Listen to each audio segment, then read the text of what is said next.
Doom. In 1993, Doom didn't just redefine video gaming, it rewrote the rules of the entire industry.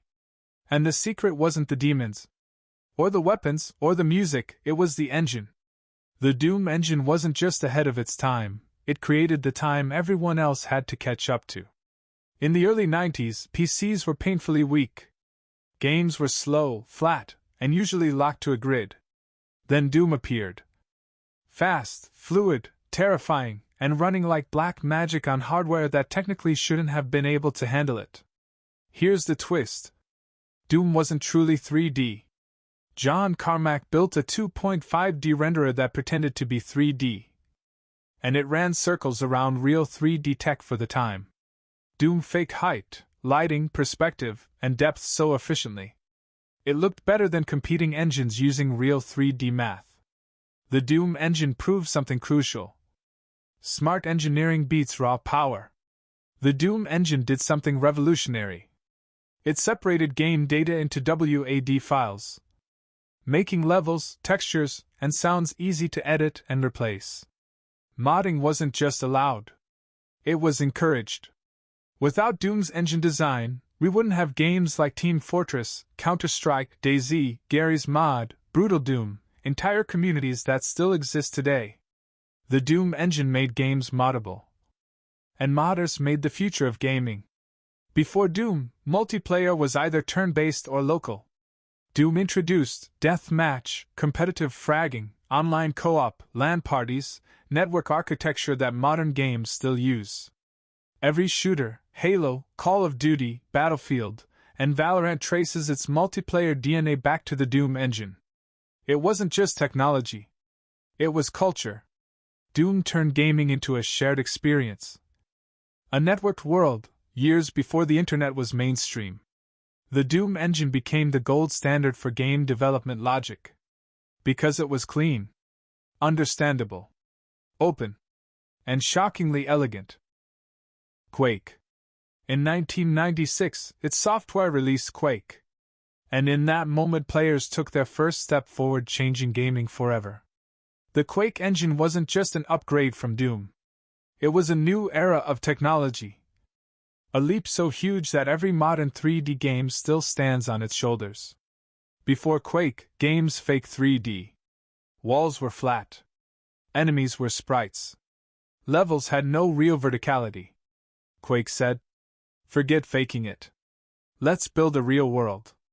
Every wall, every hallway, every weapon, every enemy. Full of polygons. Rendered in true 3D space." Quake invented rocket jumping, strafe jumping, air control, and momentum-based movement. Because once the world became truly 3D, players found new ways to break gravity. Every shooter with advanced movement like Titanfall, Apex, Valorant, and Overwatch is following Quake's blueprint. Quake was the first game to truly understand the internet. Not LAN. Not dial-up mayhem. The internet. It introduced client-server architecture. The exact network model modern games still use today. Quake didn't just allow multiplayer. It created esports. Quake World became the arena for the first competitive FPS players. Names like Thresh, the first gamer ever sponsored professionally, who famously won John Carmack's Ferrari for being the best. The Quake engine turned online gaming from a technical possibility into a cultural reality. Quake introduced the tools still used in level design today. Brush-based mapping, binary space partitioning (BSP) for optimization, real-time or pre-computed light maps, and compilers that bake lighting and geometry. Level design went from drawing tiles to sculpting architecture. The Quake engine didn't just make Quake. It became the DNA of Gold Source, Source Engine, and countless other engines built on its bones. Unreal. Some engines introduce new ideas. Some engines push graphics forward. But only one engine rewrote the relationship between developers and technology. Unreal Engine didn't just change how games looked. It changed who can make them, how they're built, and what AAA even means. This is the story of the engine that powered 25 years of gaming and still leads the industry today. In 1998, a game simply called Unreal hit the world like a supernova. The castle, the lighting, the reflections, and the atmosphere, it all looked impossible. Unreal Engine 1 introduced colored lighting, volumetric fog, dynamic fire and water, and true 3D environments with detail never seen before. It wasn't just a game. It was a graphics benchmark, disguised as an alien shooter. While its software focused on pure rendering tech, Epic created something equally powerful: an editor. Unreal Ed made level design intuitive, visual, and fast.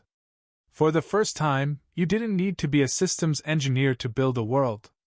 Unreal Engine democratized game creation. Before even Unity existed, Unreal Engine 2 refined everything. Advanced shaders, skeletal animation, better tools, and faster pipelines. It powered iconic games across shooters, stealth games, RPGs, and strategy titles. Unreal 2 wasn't the star of a single game. It became the backbone of an entire industry. When Unreal Engine 3 arrived in 2006, AAA gaming changed overnight. Unreal 3 introduced normal mapping, bloom lighting, HDR, physically aware animation, Kismet visual scripting, cross-platform pipelines, and robust multiplayer systems. Suddenly, developers could create games that looked and felt next-gen, without building a new engine from scratch. Gears of War wasn't just a game. It was a tech demo for the future. The cover system, the lighting, and the atmosphere. Unreal 3 proved that cinematic gaming was now possible for any studio willing to push themselves. Source: some engines impress you with graphics. Some engines impress you with gameplay.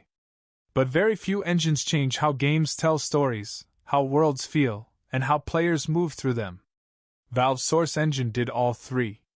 It didn't just power classics, it reshaped design philosophy, player interaction, and the very soul of first-person gaming.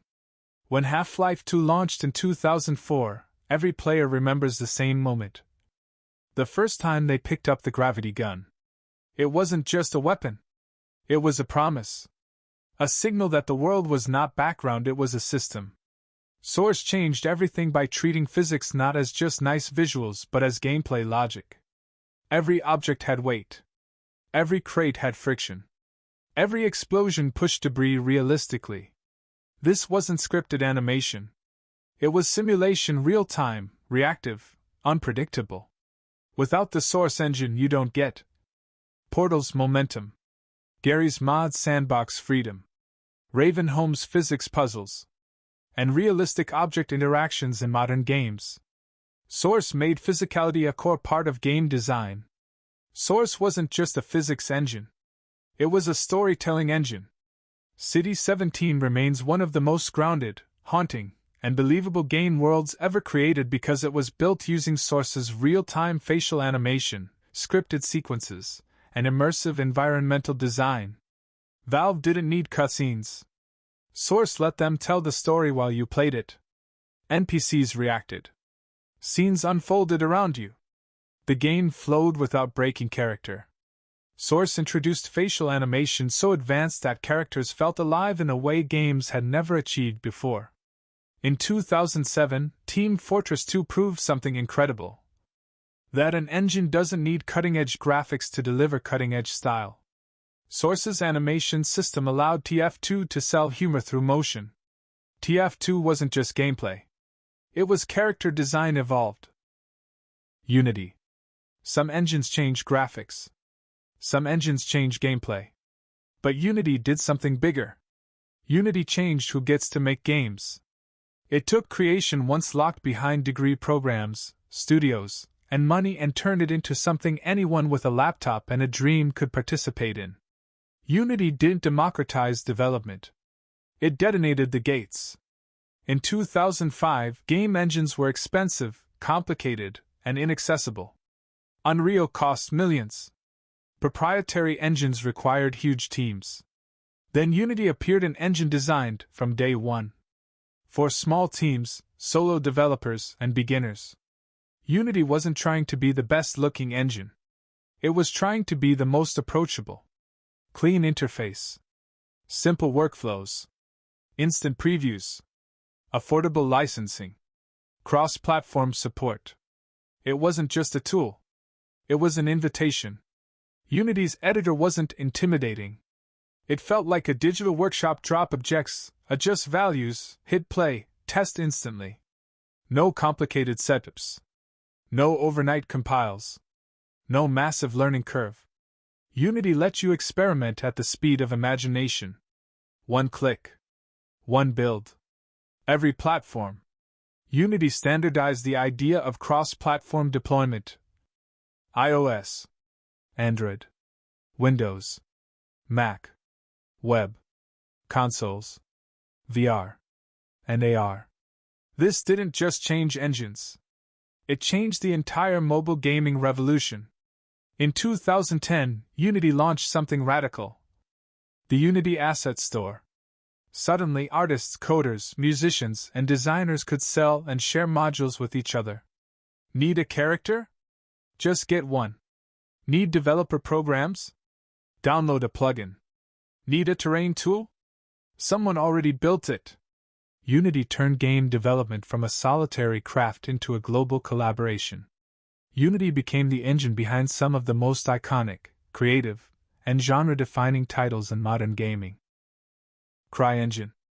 In 2004, a small German studio released a tech demo disguised as a game.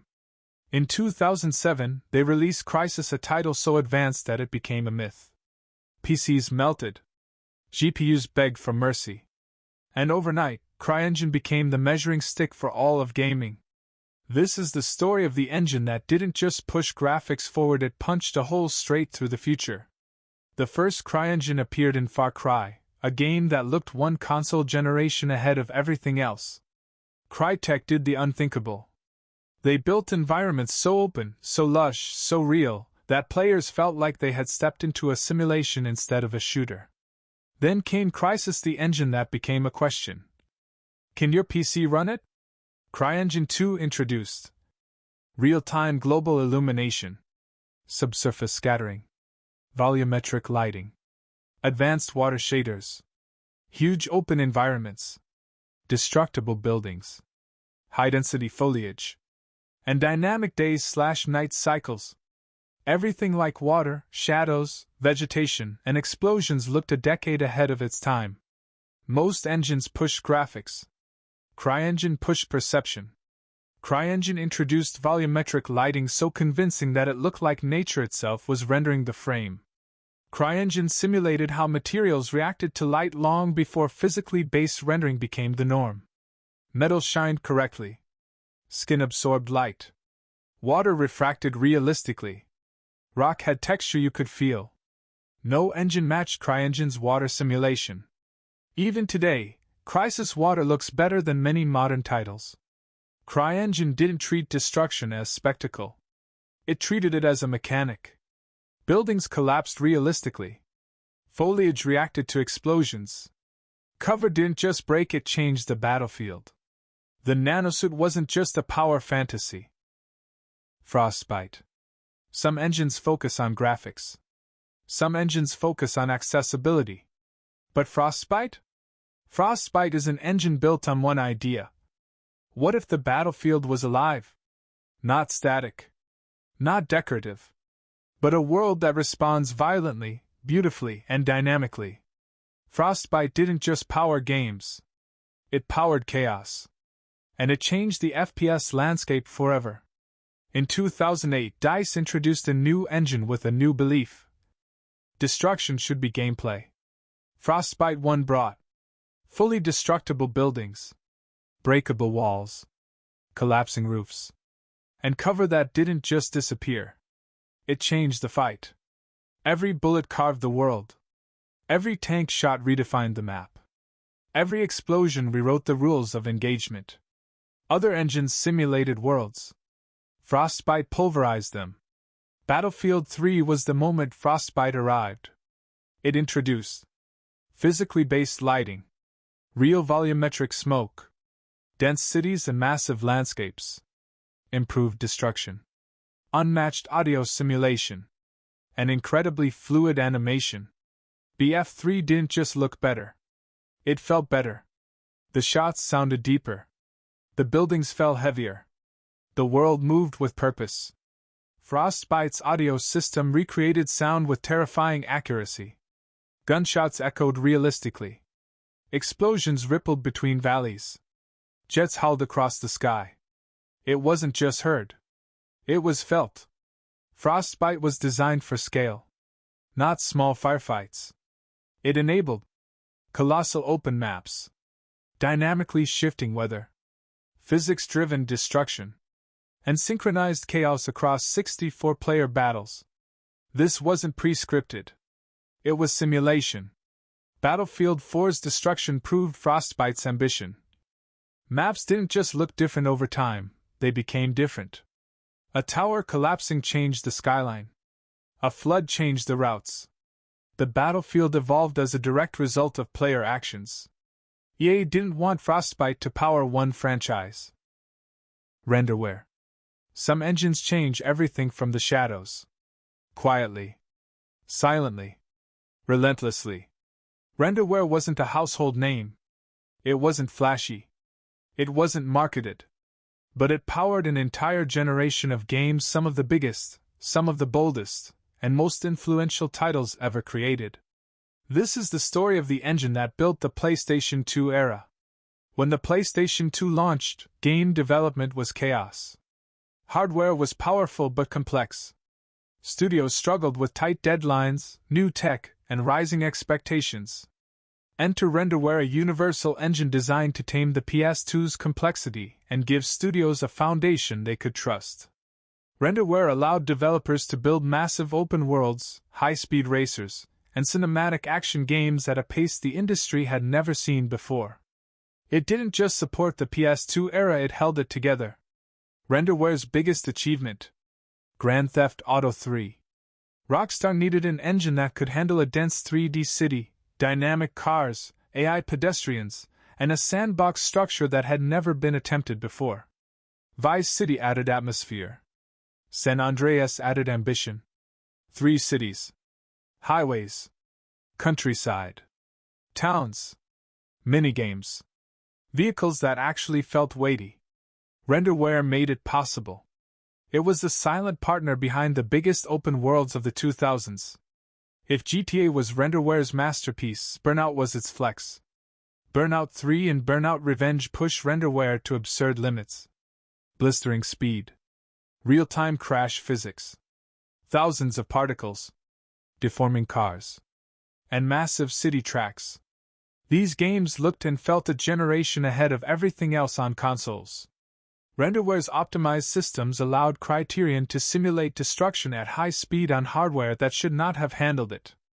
Burnout 3 wasn't a racing game. It was a physics tech demo that ran at 60 frames per second,